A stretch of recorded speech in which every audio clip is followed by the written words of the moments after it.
अच्युत चंद्र जय गौर भक्तवृंद। जय जय श्री चैतन्य जय नित्यानंद। श्री अच्युत चंद्र जय गौर भक्तवृंद। जय जय श्री चैतन्य जय नित्यानंद। श्री अच्युत चंद्र जय गौर भक्तवृंद। श्री चैतन्य महाप्रभु की जय। श्री वृंदावन दास ठाकुर की जय। श्री चैतन्य भागवत की जय। जी का स्वागत के लिए हरि नाम का उच्चारण करेंगे। हरे कृष्ण हरे कृष्ण कृष्ण हरे राम हरे राम राम राम हरे हरे कृष्ण प्रभात की जय। हरे कृष्ण दंडवत प्रणाम। एक मिनट मुझे थोड़ा गैस बंद करके आनी पड़ेगी।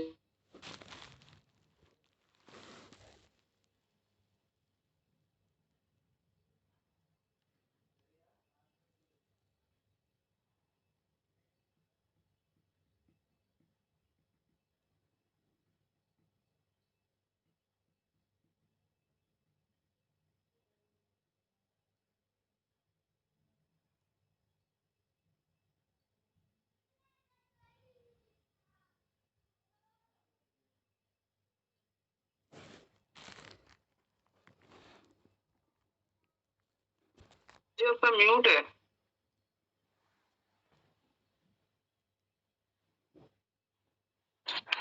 जी ये है अध्याय हमारा। यहाँ पे हमारा अध्याय नया शुरू रहा है। 19वां अध्याय जिसमें बताया गया है कि अद्वैत ग्रह विलास वर्णन इसके अंदर आएगा। सब वैष्णवों के नाथ श्री विशंभर चंद्र की जय हो जय हो।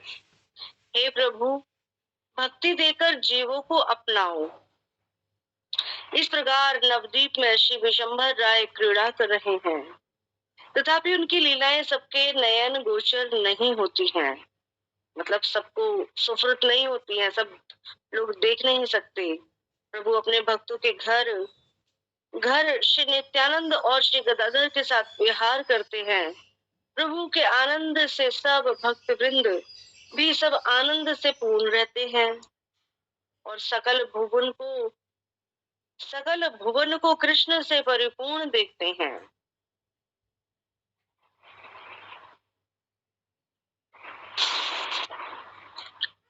और उन सबों को सदा आवेश में रहने से बाह्य ज्ञान नहीं रहता और संकीर्तन के बिना उनका और कोई कार्य नहीं था। ये भक्ति के कुछ लक्षण बताए।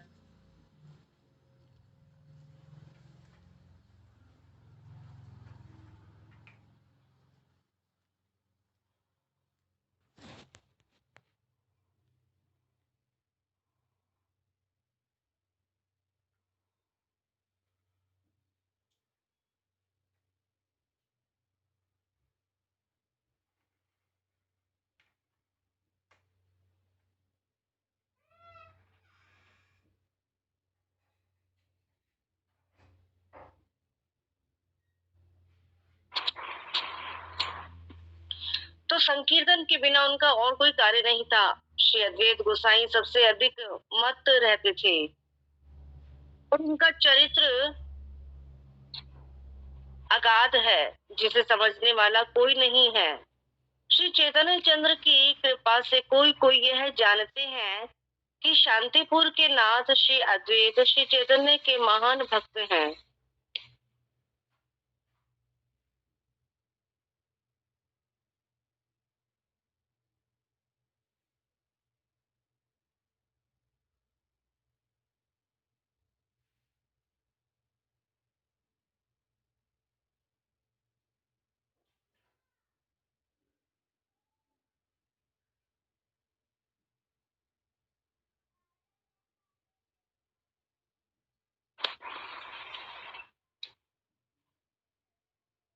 तो श्री चैतन्य चंद्र की कृपा से कोई कोई ये जानते हैं कि शांतिपुर के नाथ श्री अद्वैत श्री चैतन्य के महान भक्त हैं।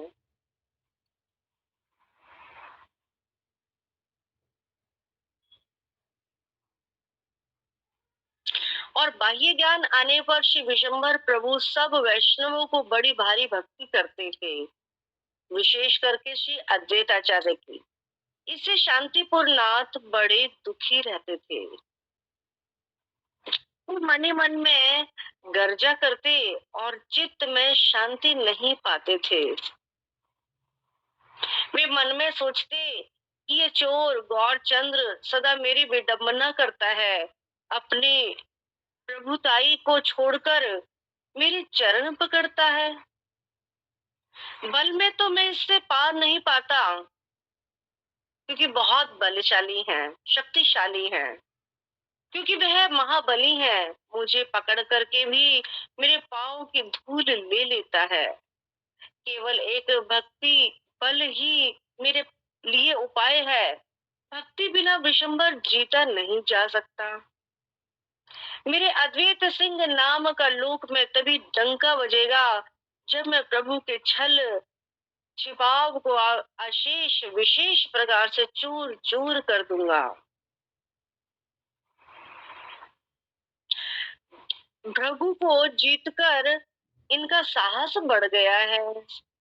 परंतु प्रभु जैसे तो मेरे सैकड़ों शिष्य हैं।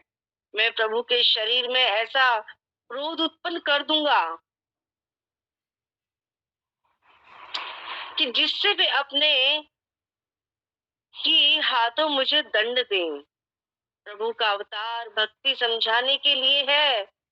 ऐसी जो भक्ति है उसे मैं नहीं मानूंगा। बस यही मंत्र सार है।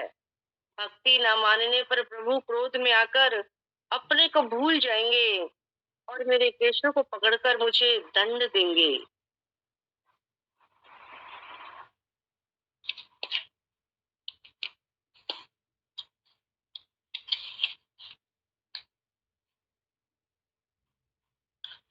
तो ऐसा उपाय निश्चित करके श्री अद्वैताचार्य श्री हरिदास के साथ प्रभु से विदा हुए और किसी कार्य के उद्देश्य से वे घर आए और अपने मन में निश्चित किए हुए उपाय को करने लगे। तो पहले मन में उनके विचार आया और अब उपाय सोच रहे हैं कि कैसे इस कार्य को किया जाए। वे सदा भाव आवेश में मत झूमते रहते और ज्ञान का महत्व ही प्रकाश करते हुए योग वशिष्ठ शास्त्र की व्याख्या करने लगे। ज्ञान के बिना विष्णु भक्ति में भला क्या शक्ति रह जाती है। तो हर प्रकार से ज्ञानी बनना चाहिए, भक्त नहीं। मतलब ज्ञान का बखान कर रहे हैं भक्ति को छोड़ करके। और क्या कह रहे हैं, ज्ञान के बिना विष्णु भक्ति में भला क्या शक्ति रह जाती है। इसलिए सबका प्राण सबकी शक्ति ज्ञान ही है। ऐसे ज्ञान के बिना समझे कोई लोग बाहर अन्याय चेष्टा करते हैं, मानो वे अपने घर में रखा धन भूलकर वन में जाकर ढूंढते हैं। विष्णु भक्ति तो दर्पण है और ज्ञान नेत्र है। तो नेत्रहीन जन को दर्पण से क्या काम, है ना। जिसकी आंखें नहीं है वो दर्पण चाहे कितना ही सुंदर, कितना ही बड़ा छोटा जैसा भी हो, उसको उससे क्या लेना देना। तो मैंने सब शास्त्र आदि से अंत तक पढ़े हैं और उससे यही समझा है कि सब शास्त्रों का अभिप्राय क्या है, ज्ञान ही है, ज्ञान प्राप्त करना।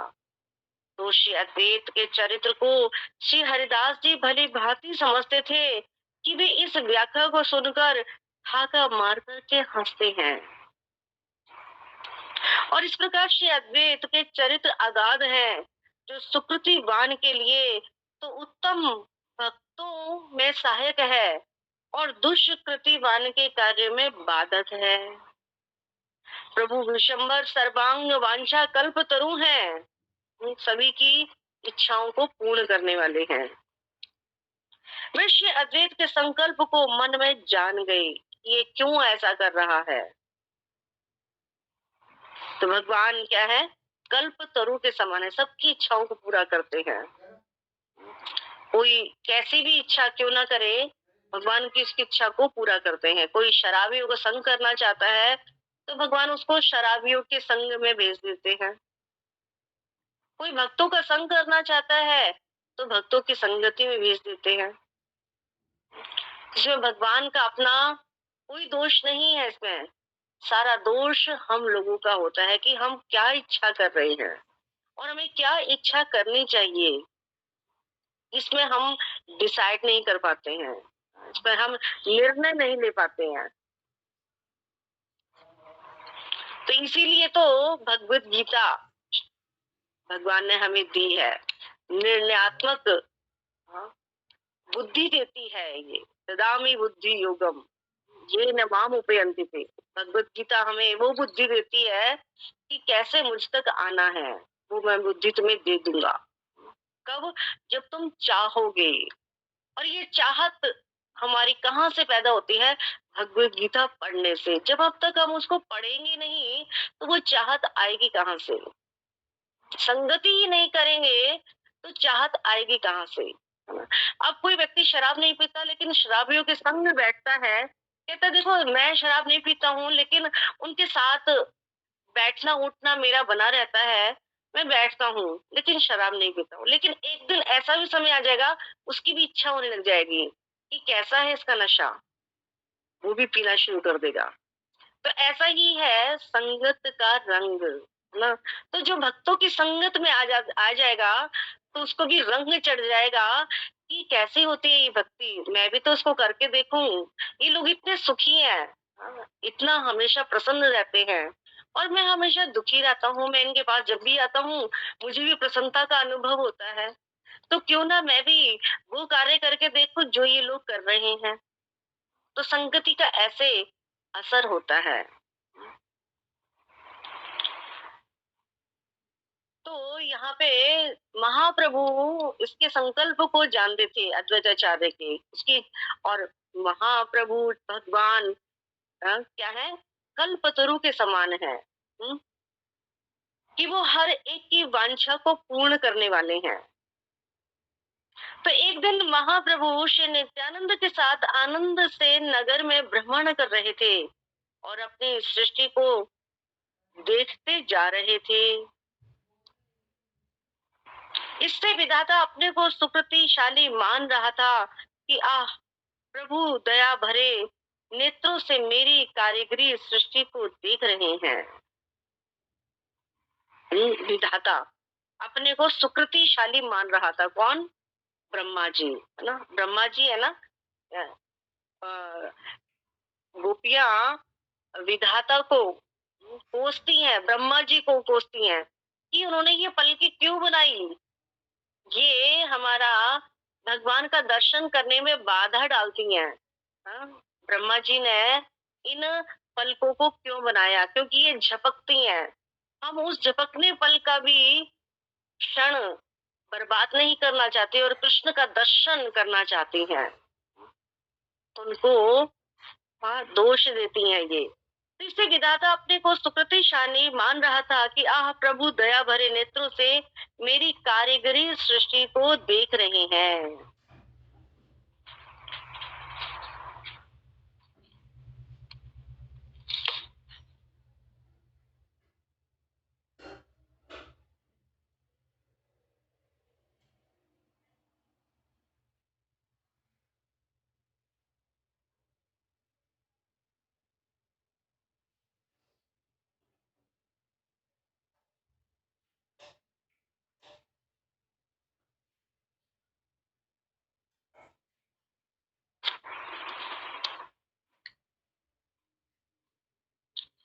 तो एक दिन महाप्रभु श्री नित्यानंद के साथ आनंद से नगर में भ्रमण कर रहे थे और अपनी सृष्टि को देखते जा रहे थे। इससे विधाता अपने को सुकृतिशाली मान रहा था। आह, प्रभु दया भरे नेत्रों से मेरी कारीगरी सृष्टि को देख रहे हैं।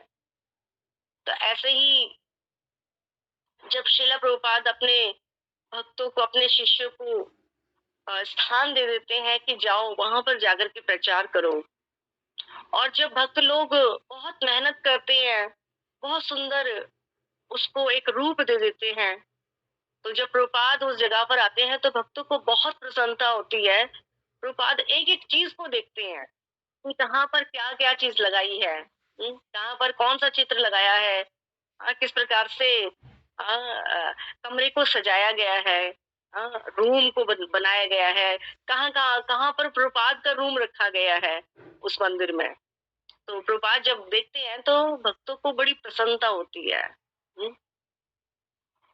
तो ठीक इसी प्रकार से ही हम लोगों के साथ भी है। हम कोई भी कार्य अच्छा करते हैं और हमारे वरिष्ठ जन जब देखते हैं तो वो इन आंखों से जब वो देखते हैं तो हमें बड़ी प्रसन्नता होती है ना? तो इसी प्रकार की प्रसन्नता यहाँ पर बता रहे हैं कि प्रभु दया भरे नेत्रों से मेरी कारीगरी सृष्टि को देख रहे हैं। दोनों प्रभु चंद्रमा के समान शोभायमान हैं।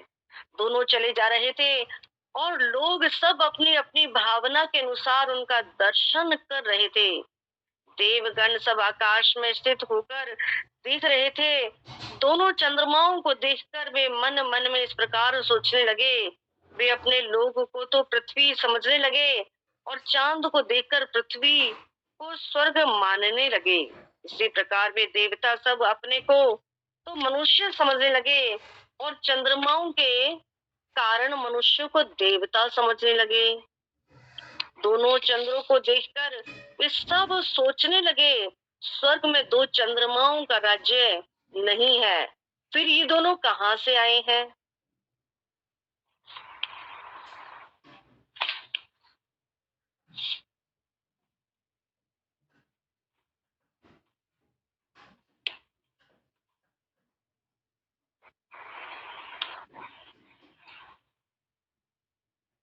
तो देवगण सब आकाश में स्थित होकर के देख रहे थे। दो चंद्रमाओं को देखकर मन मन में ये इस प्रकार सोचने लगे कि वे अपने लोक में तो पृथ्वी समझने लगे,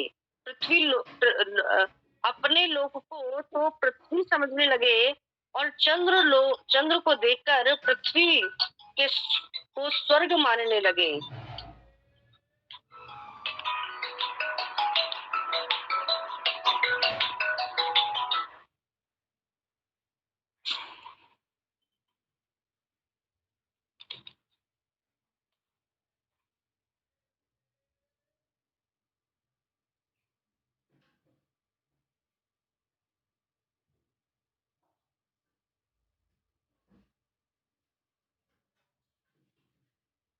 आप लोग थोड़ा सा प्यार पढ़िए, प्रभु जी का फोन आ रहा है, मैं इनको फोन दे के आ रही हूँ, मेरे पास फोन रखा हुआ है उनका। आप लोग प्यार पढ़ लीजिए, मैं आ रही हूँ।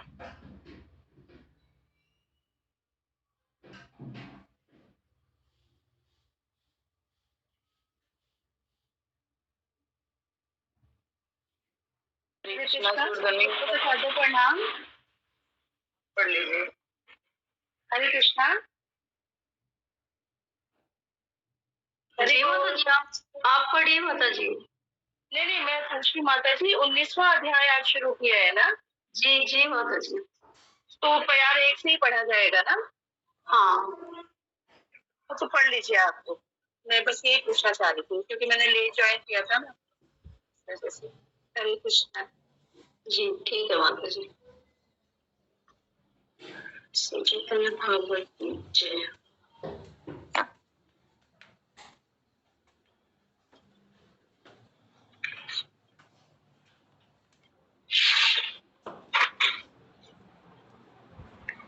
जय विशंभर सर्व वैष्णव नाथ, भक्ति दिया जीव प्रभु कर प्रसाद।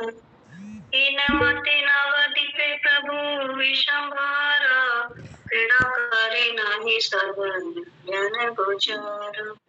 अपने भक्ति रसभ मंदिरे मंदिरे, नित्यानंद गदाधर गीत विहारे। प्रभु आनंद प्रभु भागवत गान, कृष्ण परिपूर्ण देखे सकल भुवन। निरवधि संभार वेश नाही बाह्य, संकीर्तन बिना हार नाही पूर्ण कार्य।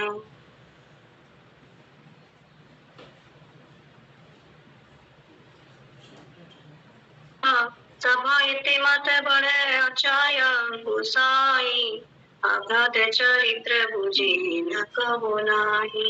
जाने जन कथो का श्री चैतन्य कृपाय, चेतन नर महाभक्त शांति पुर राय। वाह्य एले विशंबर सर्व वैष्णवेरे, महाभक्ति करे न शेष अति तेरे। इहाते असुखी बड़ा शांतिपुर नाथ, माने माने गरजे चिते न पाए सोयाथ। निरवधि चोरा मारे विठंबर ना करे, प्रभु छड़िया मोर चरणते धरे। बाले नाही पारो मोई प्रभु महाबाली, धरी आऊ लय मोर चरणिर धूली। भक्ति बल सर्वे मोर आचाए उपाय, भक्ति बिना विशंभर जनिन न जाए। तवे से अद्वैत सिंह नाम लोके घोषे, चूर्ण करु माया जेवे शेष विशेष। भृंगुरे जिनी आस पाई आचे, भृंगुरे जानी आस पाई आचे चोरा, भृगु हेन सत सत शिष्य आचोरा।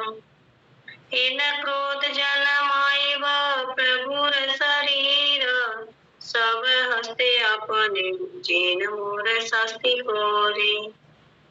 पता नहीं कहाँ तक है,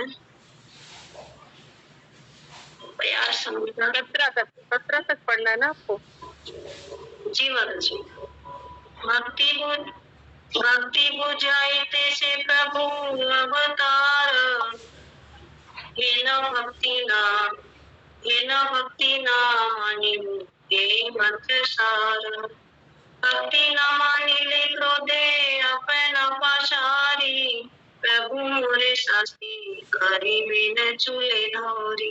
हरे कृष्णा माता जी। आगे का कोई और पढ़ सकता है?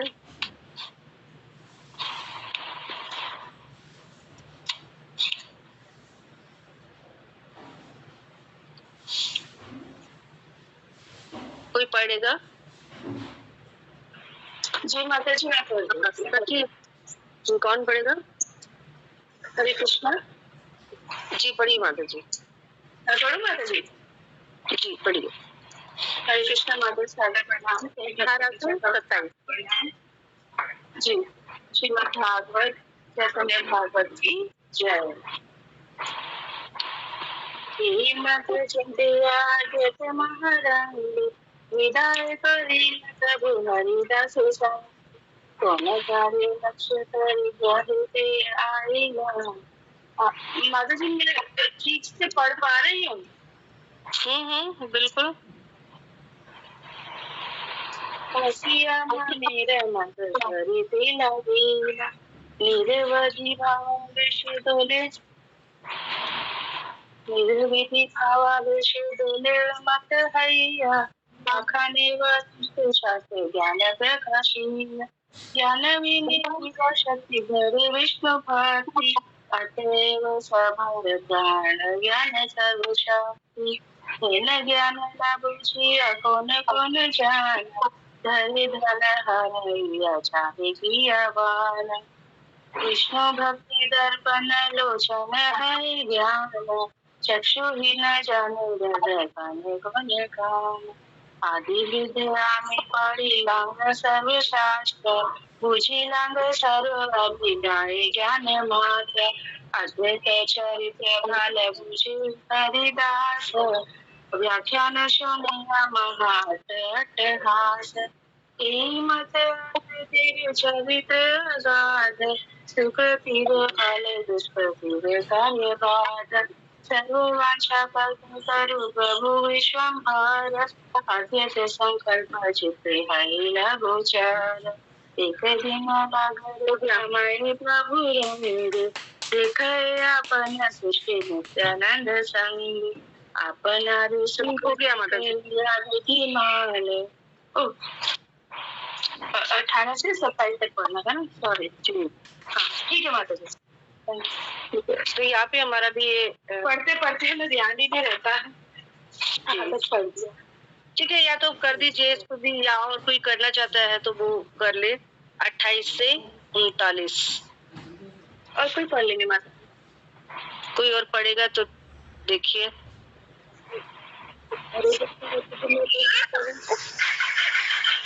कौन पढ़ेगा? भागवती जय।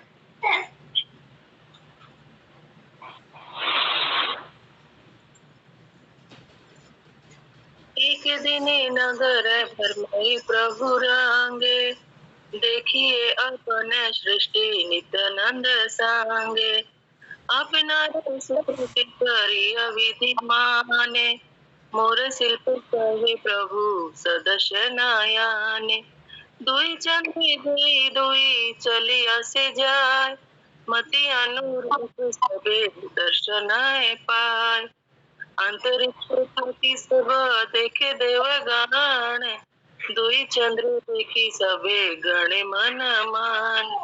अपने लोके हेले वसुमति ज्ञान, चांद देखी पृथ्वी वेरे हेले स्वर्ग भान।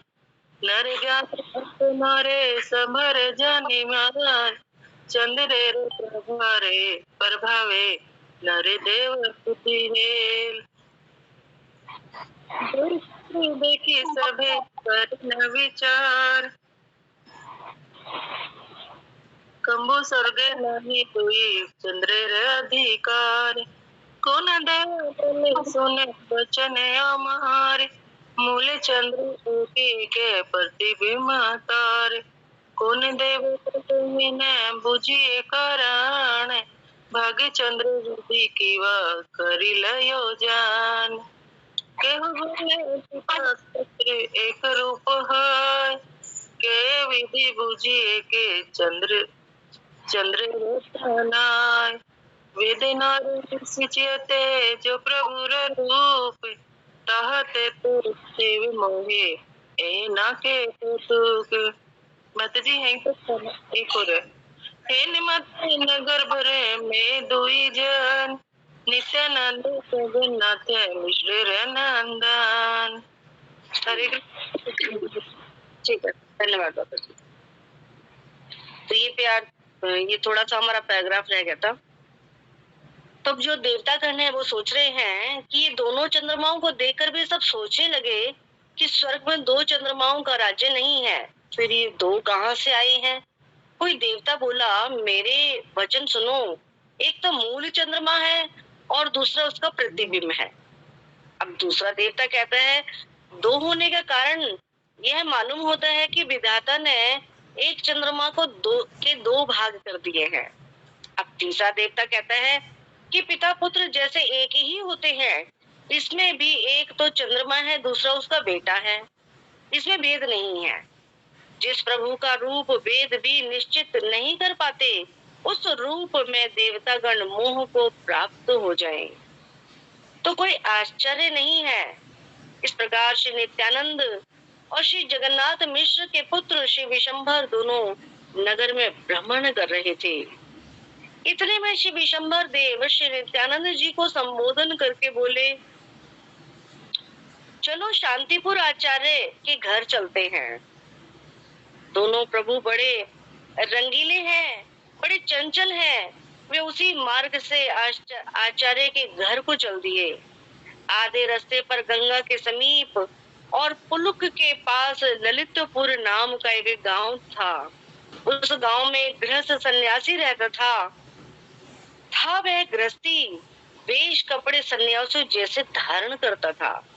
उसका घर गंगा के समीप रास्ते में ही था। उसे देखकर प्रभु ने नित्यानंद से पूछा, जानते हो यह किसका स्थान है? कहो तो कौन इसमें रहता है? तो श्री नित्यानंद बोले, प्रभु ये किसी सन्यासी का स्थान है। प्रभु बोले, यदि भाग्य हो तो उनके दर्शन करें। हंसते हंसते दोनों प्रभु सन्यासियों के स्थान पर गए और जाकर विशंबर देव ने सन्यासी को प्रणाम किया। ब्राह्मण पुत्र श्री गौर की मोहिनी मूर्ति, सर्वांग सुंदर रूप, प्रसन्न वदन को देखकर सन्यासी प्रसन्न होकर बहुत आशीर्वाद करने लगा। तुम्हें धन मिले, तुम्हारा यश, तुम्हारा वंश बढ़े, सुंदर स्त्री के साथ तुम्हारा विवाह हो, तुम्हें विद्या प्राप्त हो। प्रभु बोले, गोसाई ये तो आशीर्वाद नहीं है, ऐसा कहो कि तेरे ऊपर श्री कृष्ण की कृपा हो। विष्णु भक्ति का आशीर्वाद ही अक्षय है, अव्यय है, जो कभी कोई उसको छीन नहीं सकता। जो आशीर्वाद आपने दिया है वह तो गोसाई आपके योग्य नहीं है। सन्यासी हंसता हुआ बोला, जो पहले सुना था आज उसका साक्षात्कार प्रमाण मिल गया है। अच्छी बात कहने पर लोग लाठी देकर दौड़ते हैं, उस विप्र कुमार का भी वैसा ही व्यवहार है। मैंने परम संतुष्ट होकर धन प्राप्ति का वरदान दिया, उपकार मानना तो दूर रहा, उल्टा मुझे दोष दे रहे हो।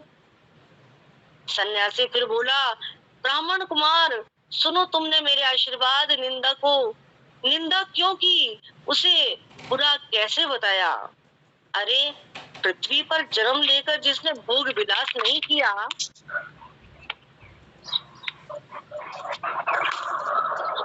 कांता माता जी आपका अनम्यूट है। हरे कृष्णा कांता माता जी।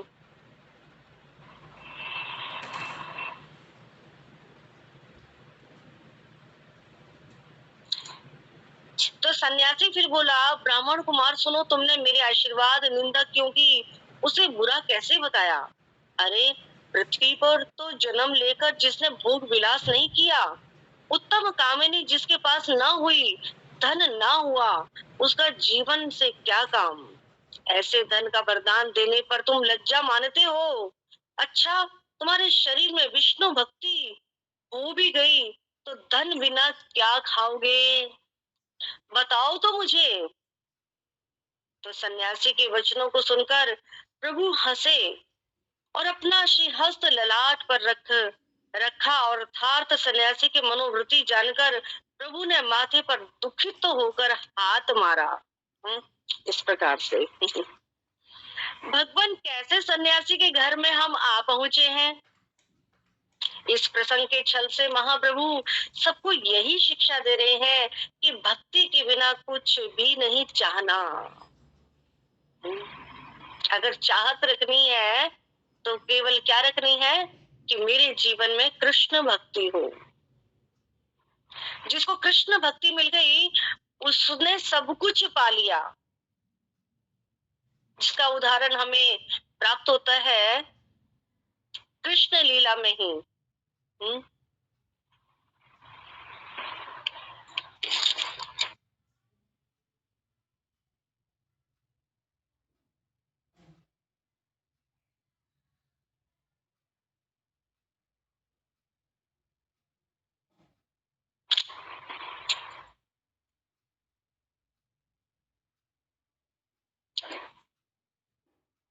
तो जिस समय दुर्योधन और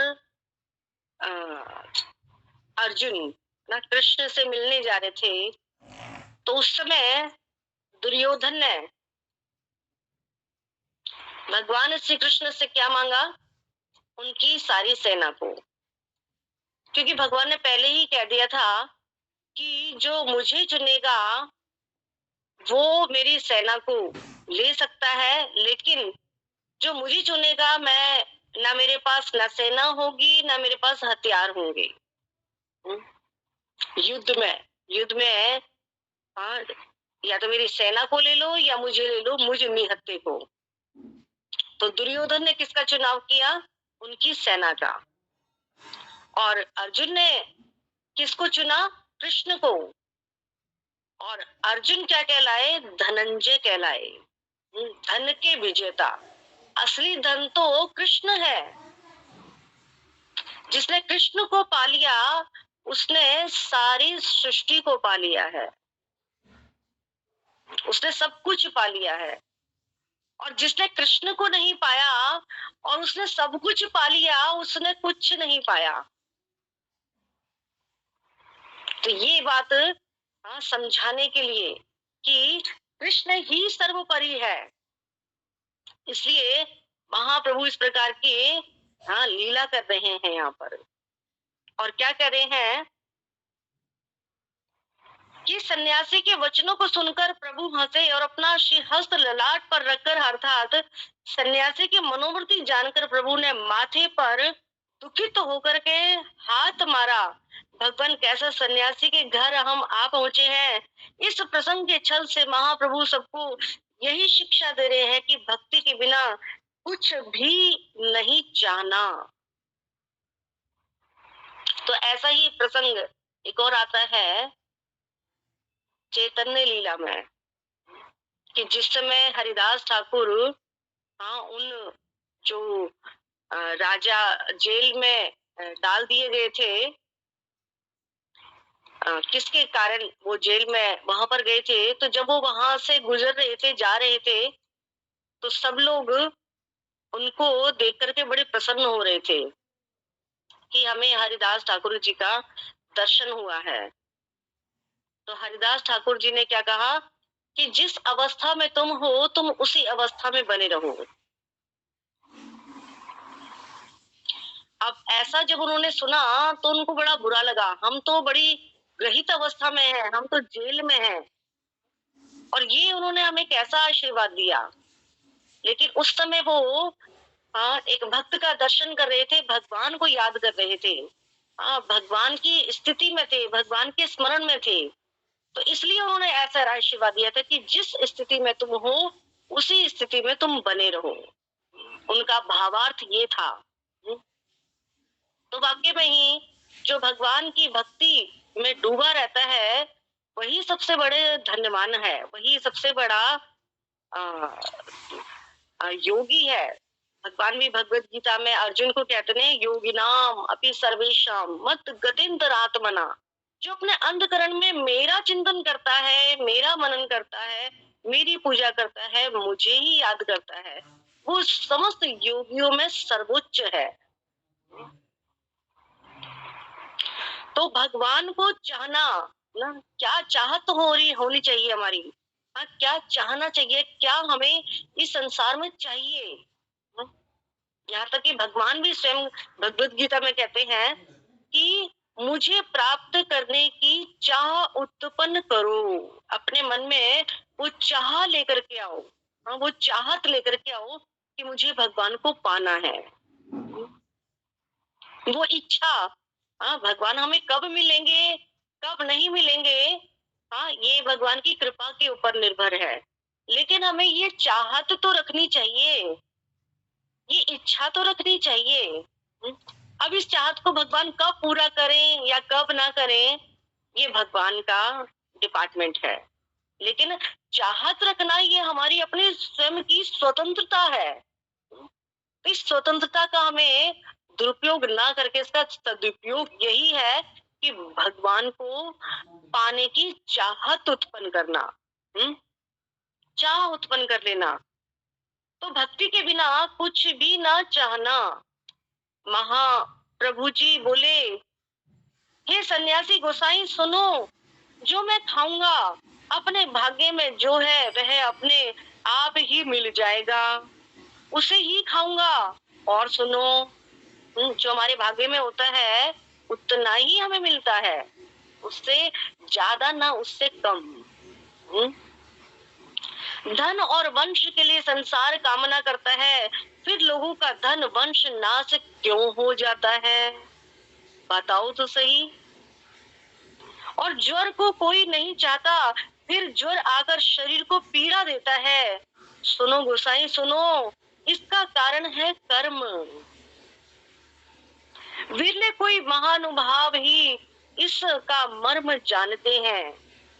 वेद भी स्वर्ग का वर्णन करता है, लोग भी सब कहते हैं, परंतु इसे केवल मूर्ख के ऊपर वेद की करुणा ही समझो कि कारण कि लोगों को विषय सुख में बड़ा ही संतोष मिलता है।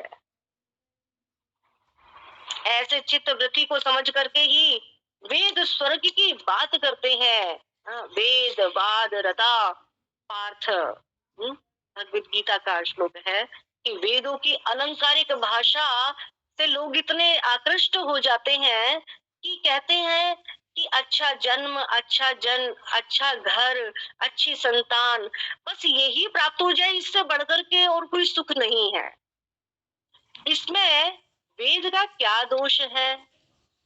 वेद ने कहा कि गंगा स्नान से, हरि नाम से धन और पुत्र मिलते हैं,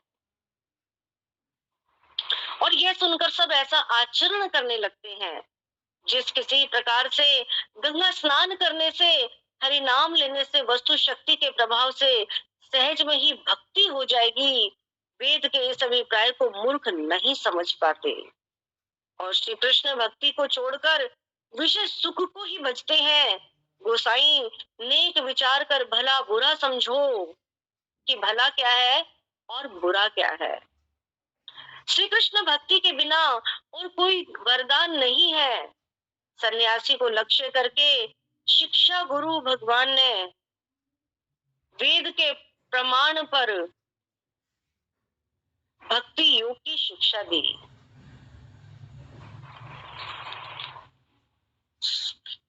तो ठीक है, यहाँ पे 2-3 तैयार हुए हैं हमारे, तो आप लोग यहाँ से पढ़िए। ये 39 तक हुआ था हमारा, तो 40 से 57 सुभद्रा अति प्रिया माता जी, ठीक है, आप पढ़िए। हरे कृष्ण माता जी। माता जी प्रणाम, सब भक्तों को प्रणाम। श्री चैतन्य भागवतम की जय।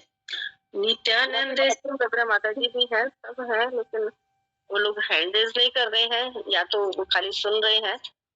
ठीक है, पढ़िए माता जी। जी माता जी। नित्यानंद संबोधिया बोले विशंभर, चली जाए शांतिपुर आचार्य घर। महारंगी दुई प्रभु परम चंचल, से पते चली लेन आचार्य घर। मध्य पथे गंगा रे समीप एक ग्राम, मूल के रे काछे से ललितपुर नाम। से ग्राम ग्रस्त सन्यासी एक अच्छे, पतिर समीपे घर जन वीर काछे। नित्यानंद सताने प्रभु करिए जिज्ञासा, कहर मंडप जाने कहर अंक है कार वर्षा। नित्यानंद बोले प्रभु सन्यासी आले, प्रभु बोले तारे देखी यदि भागे है। हसी गेला दोई प्रभु सन्यासी सथाने, विशंभर सन्यासी रे करीला प्रणामे। देखिया मोहन मूर्ति द्विजेर नंदन, सर्वांगे सुंदर रूप प्रफुल्ल वंदन। संतोषे सन्यासी करे बहु आशीर्वाद, धन वंश वाहे औ विद्यालाभ। प्रभु बोले गोसाई ये नाही आशीर्वाद, ये न बोले तारे हो कृष्ण। नहीं होती फिर वो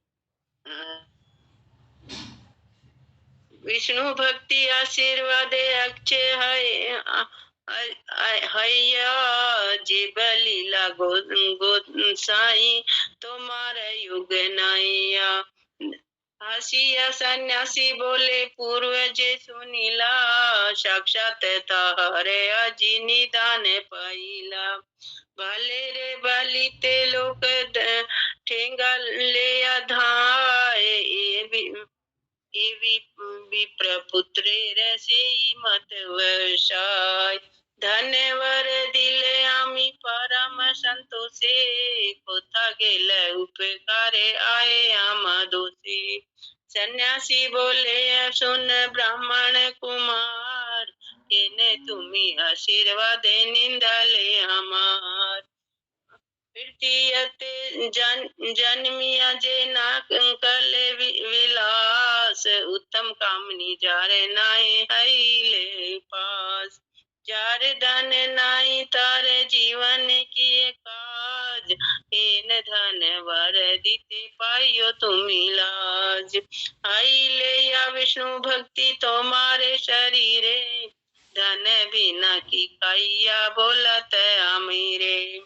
आसे प्रभु। ठीक है, हो गया जी प्रभु, जी माता जी, हरे कृष्ण माता जी, प्रणाम, धन्यवाद। जी। आगे 58 से 70 पूनम माता जी। हरे कृष्णा माता जी, दंडवत प्रणाम। श्री चैतन्य भागवतम की जय। पढ़ू माता जी? पढ़िए पढ़िए।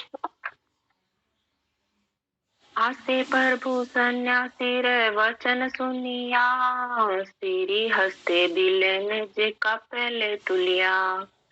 व्याप्य देशे महाप्रभु संभारे शिखाए, भक्ति बिना कहो है जन के छुनाए जाए।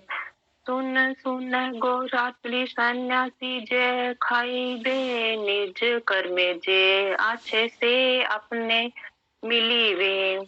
धन वश निर्मित संसारे काम्य करे, बोले तार धन वश तवे केने भर मरे। जवरे लागिया केहु काम ना करे, तवे कहने जवारे आसी पीड़िया शरीरे।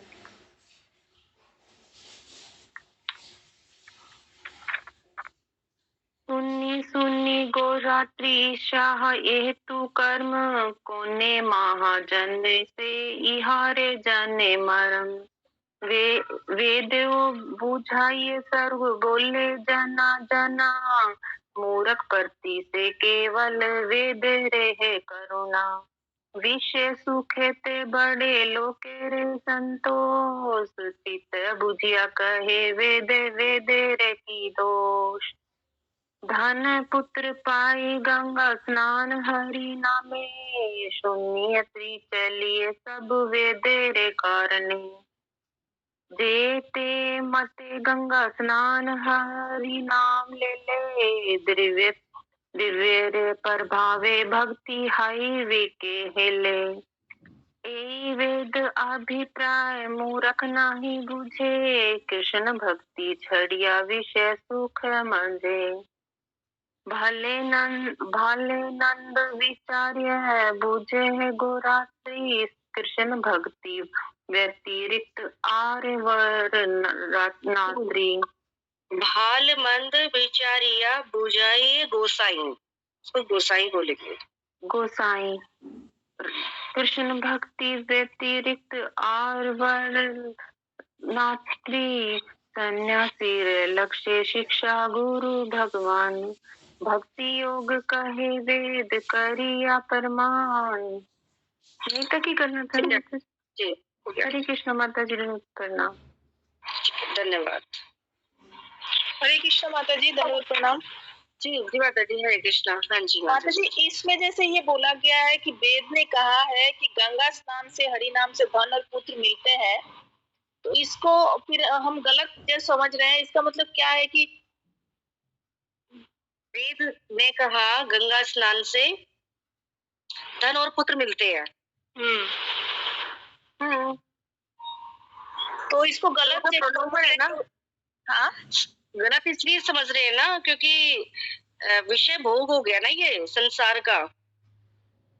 लेकिन वेद जो कहना चाहते हैं वो ना समझ के उसको हम कर्म कांड में ले जाते हैं ना, कि गंगा स्नान करेंगे तो हमें ये मिलेगा।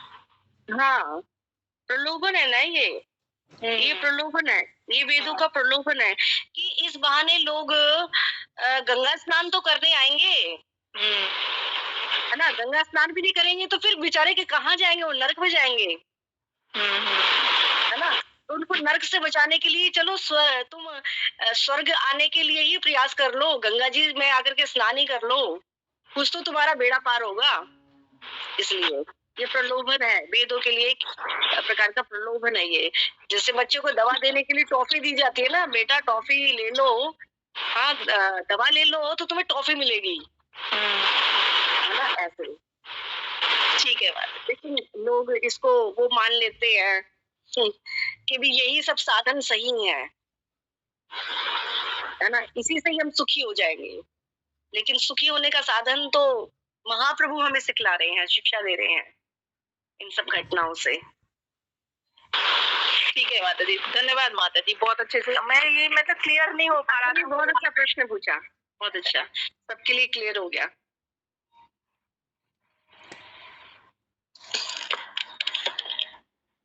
ठीक है, आगे और हम पढ़ेंगे तो फिर वो प्यार भी पढ़ना पड़ेगा। और यहाँ पे 53 हो गए हैं, तो हम इसको यहीं छोड़ देते हैं क्योंकि